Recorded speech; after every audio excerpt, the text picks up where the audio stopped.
Cloak Tower, our friends. Hey everybody, it's Jason Blaha here, and once again it is time for another Orc Mode workout, and today was Max Effort Press Day. But a quick reminder for those of you who watch these videos down below, please remember to click like down below. It would be greatly appreciated.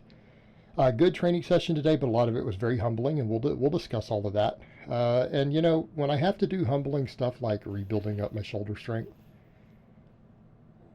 you know, it's something I have to do because I document all my training. It kind of sucks because I do have an entire army of haters who look for any weakness, any reason for me to fail to make fun of, or anything going badly.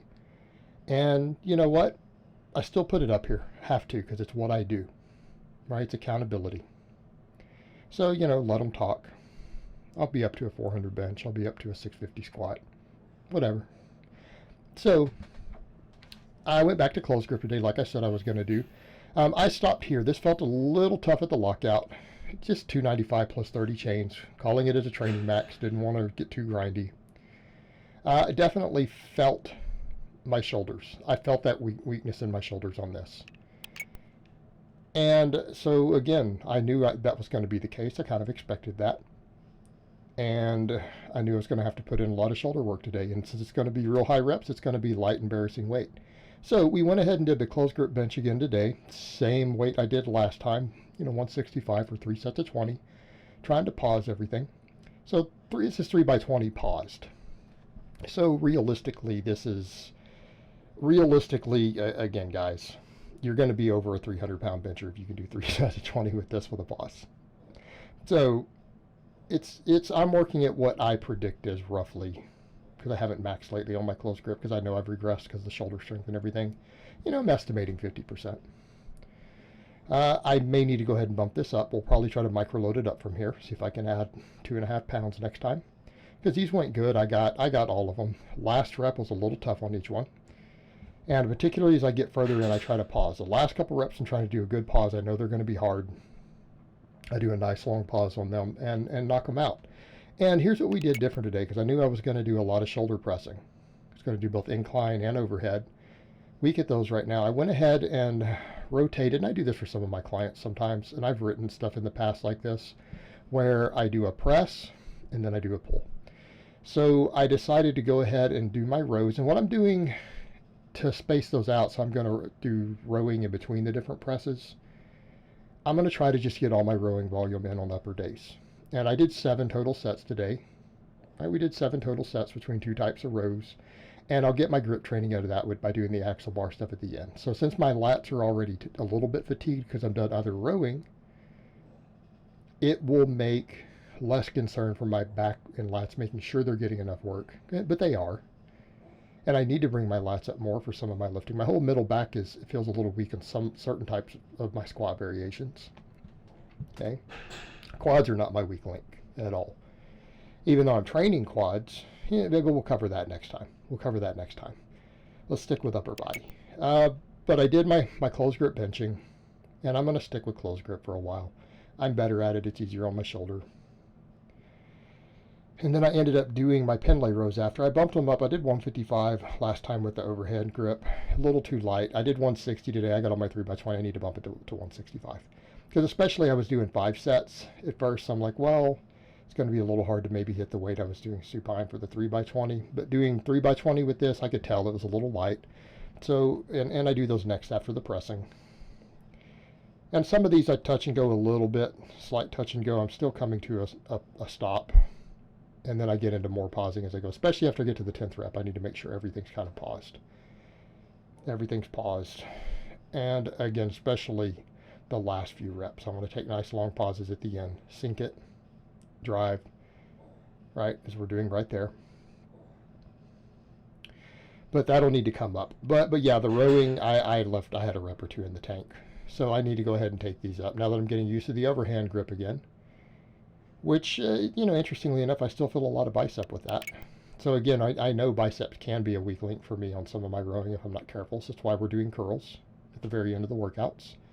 Increase that bicep work capacity. It'll help with these. You know, and we know that I need more bicep. Although realistically, triceps make your arm look bigger, and we know I need more tricep for pressing. But 160 on these for 20s. I'll take it up to 165 next time. It's probably a hair too light. We're not quite reaching failure. Although I do kind of rest pause a little at the end. I go pretty constant, and then the last 5 reps or so, I kind of reset for a second, get everything tight again to get the last 5. But I had a rep or 2 in reserve. So we need to add weight. We need to add weight, and we will. And then after that, since they're going to be shorter in the clips, I'll talk about it. I did incline. 45-degree incline. It wasn't the most comfortable thing. Certain positions are not good on my shoulder still. I had to find, like when I tried messing with unracking it, even with the bar, I had to get the J-hook set perfect and get set to a certain position under it, because it was actually hurt my shoulder to unrack it from certain positions. So we do have to be mindful of, even though the shoulder is greatly rehabbed, I now have, the ability to get my arm up over my head and overhead press and stuff again. I do need to be very careful with certain positions and angles. So right now, even trying to max on an incline wouldn't be wise. So I'm going to do a bunch of rep work. And you know what? I decided, okay, based upon assuming a certain amount of regression since the last time I inclined, I should be able to do 20s with 115. And even that, that's embarrassing. It's embarrassingly light. And it shows you how much, things like my upper chest and front delts have gotten weaker without training them in a pretty short period of time. Again, due to that inflammation. So for me, people have said, so are you basically never going to do chin-ups or pull-ups again? Yeah, pretty much. They're in my exercise graveyard. Someone had asked that, do you prescribe them to clients? No. If I have clients who tell me they want a strong chin-up or pull-up, I program them and I program accessories for them. For clients who do not have a specific goal or really love weighted chin-ups, I do not program them at all. We do purely row variations for their back. And that's come up too, and I've told people that there is data. A lot of people are like, but pull-ups and stuff, they seem to be really safe. It's like, you need to look deeper into the data. People who do a lot of chin-ups and pull-ups have a very, very, very high rate of shoulder impingement. It's actually really common. I did a lot of research on that back when I hurt myself doing them. And granted, we know there was a big overuse component. We know there was a dead hang component. A lot of problems. But even when I've tried to work them back in and thought I could get away with it, it re-inflamed everything, towards the end of last year. They're just out for me. I don't program them. I'm not a fan anymore. And it's kind of a problem because I used to put out the Big 5 strength standard with a weighted chin-up in there. At a certain point, I don't know how I'm going to revise that. It probably doesn't matter. It's certain times when we put out old things, it's not even necessary to revise it. It's just say, don't worry about it. Why don't you guys just get jacked and strong instead of trying to, well, if I can get to this strength. No. Let's just get jacked and strong. Let's just get really strong. And also, my strength standard on some of those lifts are low. My God, a 400 squat? Seriously? Come on. Okay. Come on. That's not even close to what should be anywhere near your lifetime limit for a healthy young man. So don't worry about it. But let's come over with these inclines. I did close grip because that's what's going to give me the carryover I want. Look at the range of motion. That's the other thing too. That's where my wingspan really comes out. When I do stuff like the close grip incline, people are like, wow, now we realize how long your arms are. Yep, because I have a big torso. I have a big rib cage. And look how far I have to move that bar on a close grip incline. It's pretty far. But that's one of the benefits too. Okay, the range of motion.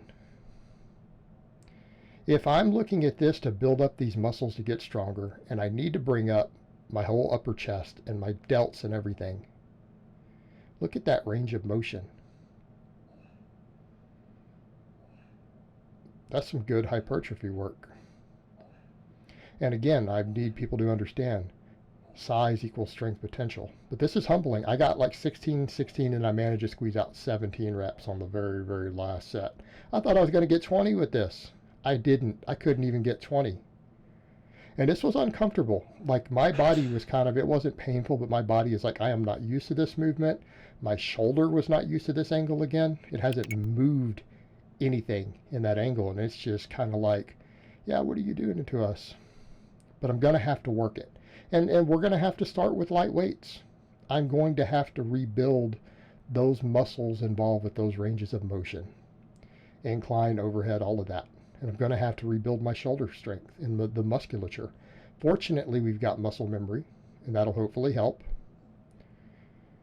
But, you know, I'm going to have to put in the work. And you know what? It's going to be humbling. And there are going to be people who are like, oh, you're doing incline work with 115. You're doing standing presses with 75 pounds. Okay, that's fine. I have to rebuild those things.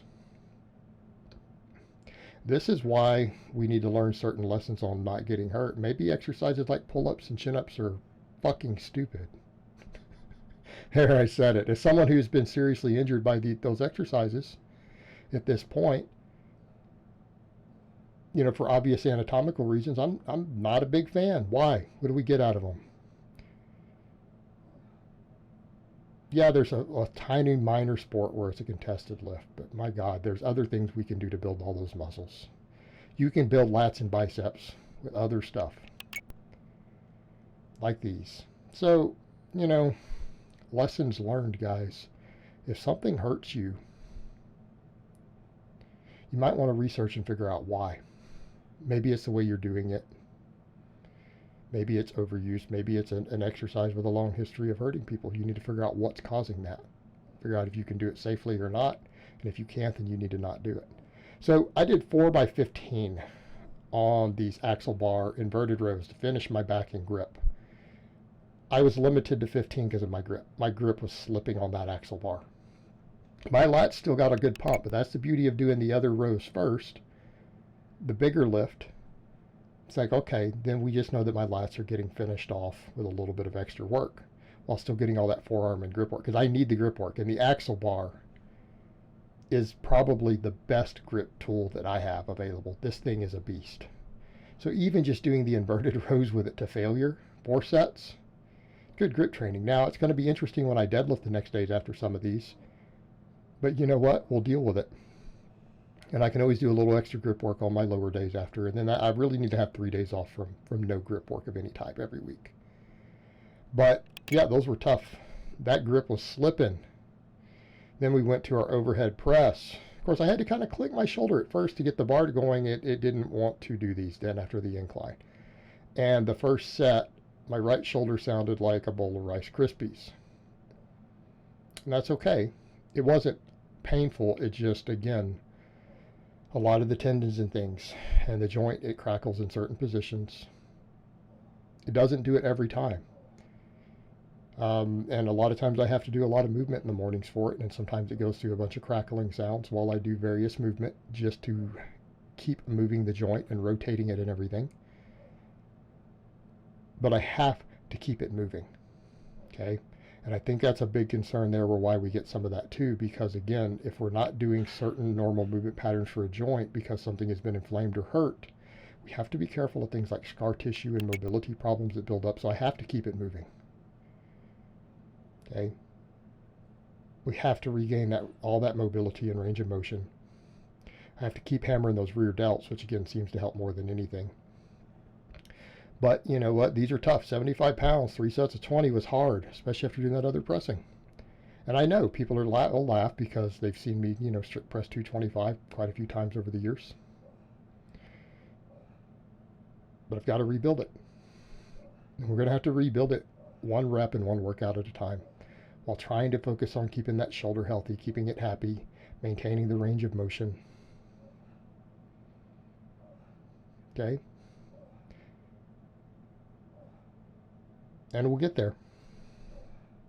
I'll get there. And it'll all be documented. And again, problems again just from trying to run chin-ups again for a while, because I thought I could get away with it. Right? Because I'm stubborn sometimes. If one of my clients had come to me with some stuff like that, I'd be like, hell no. That's the funny thing. I said that in an interview once before too. You know, I may coach full time. It's what I do. It's way more important than the YouTube. And that's what clients all know that. Most of you guys may not realize that this YouTube doesn't matter that much to me anymore. I do it out of labor of love. I do it out of labor of love, but if it ever gets to the point where the comments start to get on my nerves, I'll just turn comments off on this channel. Like, this channel is not the main thing that I do by any stretch of the imagination. It's maybe 10% of my work week. It's maybe 15% of my income, 20% of my income, right? It's side money. It's a labor of love. And the vlogging and putting out information, and of course it draws me in continual stream of clients. But, you know, and I've said that before though, I can be stubborn. And we all are. We all are. You know, but it's funny, you know, the way that we do stuff versus how we deal with our clients, because people will come to me and they'll be like, you don't do speed work anymore. I'm like, most of my clients do. Not all of them. 80% of my clients do dynamic effort still. I may not be doing it, but it works, and I know how to program it. Then after that, we did rolling extensions. I only have one set of dumbbells, and it's not worth the hassle or the expense to get adjustable dumbbells, but I realize with where I know my tricep strength is, I'll probably be right around my target rep range on these rolling extensions. And it was right. Got about 20, 21 reps each time. And for those curious on these build up massively the tricep down by the elbow. And it's because you get that little bit of stretch in the long head, but then you use that to roll it forward so that you use momentum to start the weight low down so that you're not putting stress on the elbow itself. Okay. And then you use the medial head primarily and then the lateral head to lock it. So it really trains those heads to lock out hard. And I really need to build my tricep up down there by the elbow. I've got to build that up a lot more. I need it for my benching. I need it for all my pressing strength. It's a good exercise to do that. I'm going to rotate a lot of tricep exercises throughout the week. You see me do skull crushers sometimes, maybe JM presses, different variations of them. I'm going to rotate my tricep movements a lot because at the end of the day, I'm just trying to beef up my triceps at the end of a workout after doing all these other pressing variations. But at this point, I'm doing 3 different angles. I'm doing flat, I'm doing incline, I'm doing overhead press. That actually all works the triceps differently. But I need more tricep. And because I'm going to be closed grip benching and I need to rebuild my whole shoulder structure, I need to be very, very strong in the delts and the triceps. Okay, and I need to beef them up. And it's a great exercise to do that. Doesn't mean it's what I'm going to do every time. Like I said, last workout it was skull crushers. You know, we can do variations of skull crushers. I can do floor skull crushers. I can do skull crushers with chains. I can do JM presses with axle bar with chains, reverse bands. I can do these rolling extensions. I can even do these on the floor if I want. You know, we'll have variations. I'm going to do a lot of tricep variation. The main thing is just that they get worked really hard at the end, right? That we just work them really hard at the end with good exercises that should have carryover to benching. And that's what matters. And then I finished off after that with curls, straight bar curls. I thought about doing hammer curls today, but I've been doing the straight bar. Let's do it. For sets of 20, my biceps were really pumped. My biceps got super pumped with that axle bar. And it seems like anything I do with the axle bar, my arms get a tremendous pump. The forearms, but then biceps or triceps do too. My biceps really got fatigued on that. So I struggled, especially with my second set. I didn't think I was going to be able to finish it with my normal 20 reps that I've been doing 3 by 20. So I ended up only doing 2 sets of 20 today, mainly because I'm like, well, if the biceps are so fatigued from the rowing that I can only get a couple sets, there's no point in doing sub-quality sets. And that's what people need to remember with fatigue. They're like, but if something is to failure, it hits all the upper. No, it doesn't. If a muscle is too fatigued, if the upper threshold fibers are too fatigued to actually re-engage on a lift and you lose a bunch of reps, you don't stimulate them, even if you hit muscle failure. Does that make sense? And in this case, my biceps got really a lot of pump and fatigue from those axle bar inverted rows today. So when I got to these, they felt pre-pumped still, even though I did 2 other exercises. Like this first set, just because of that fatigue already, my biceps felt like they were going to bust by the end. Right? They were almost cramping. And then that second set, it was like, okay, I'm like, my biceps are done. You know, so I did a second set, and then I called it. And you know what? We got 7 sets of really good sets of rows in. That works biceps quite a bit. This is just making sure they get hit some. And of course, I'll do curls again the second upper body day coming up.